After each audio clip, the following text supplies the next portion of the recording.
አንድ ተማሪ በፊዚክስ ክፍለ ጊዜ ዘግይቶ ወደ ክፍል ይመጣል። የፊዚክስ መምህራን እንደምታውቋቸው ናቸው። የነሱን ክፍለ ጊዜ ማርፈድ ነውር ብቻ ሳይሆን ወንጀል አድርገው ያስባሉ። በአማርኛ ክፍለ ጊዜ እንደምን ይገባል፣ በጂኦግራፊ እንደምን ይገባል። ፊዚክስ ማትስ ሲሆን ግን መምህራኖቹ አያስጠጉም ታውቃላችሁ። እና አንደኛው ተማሪ አርፍዶ መጣ። ለምን አርፍደ መጣ ሳይለው መምህሩ እንዴት በኔ ክፍለ ጊዜ ተረፍዳለህ ብሎ በረንዳ ላይ ከክላሱ በር ላይ ተንበርከክ ይለዋል። ተማሪ ተንበርክኮ ፔሪዮዱ ያልቅና ደውል ሲደወል መምህሩ ሲወጣ ተማሪ ዘሎ ይገባል ወደ ክፍሉ። ሲገባ ብላክቦርድ ላይ ሁለት ጥያቄዎች ያያል። ሆምወርክ መስሎት እንዳያመልጠው ቶሎ ይጽፋል። ጊዜ አልነበረው። የሚቀጥለው አስተማሪ ገብቶ እንዳያጠፋበት በፍጥነት ጥያቄውን ጽፎ ሲጨርስ ሁለተኛው መምህር ገባ እና ቀጠለ ትምህርቱ። ቀኑ ዓርብ ዕለት ነበረ።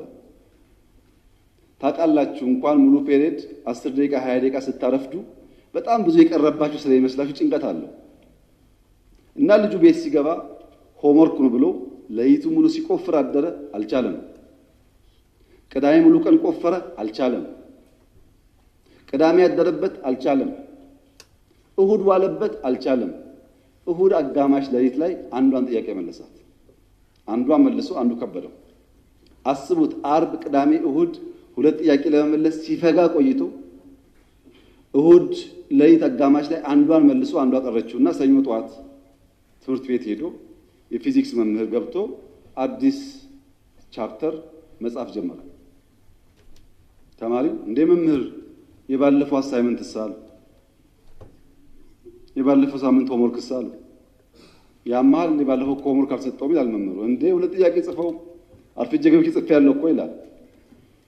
እና መምህሩ ምን አለ? እነዚህ ሁለት ጥያቄዎች እኮ በዓለም ላይ ያሉ የፊዚክስ አዋቂዎች ሞክረው አቅቷቸው ያልተመለሱ ጉዳዮች ናቸውና እዚህ ያለውም ተማሪ ጊዜ እንዳታባክኑ እንኳን እናንተ ሳይንቲስቶች አልመለሱትም እየጻፍኩላቸው እንጂ ስሩ እኮ አላልኳቸውም ማለት። አሃ እንደዚያማ ከሆነ አንዱ መልሼዋለሁ።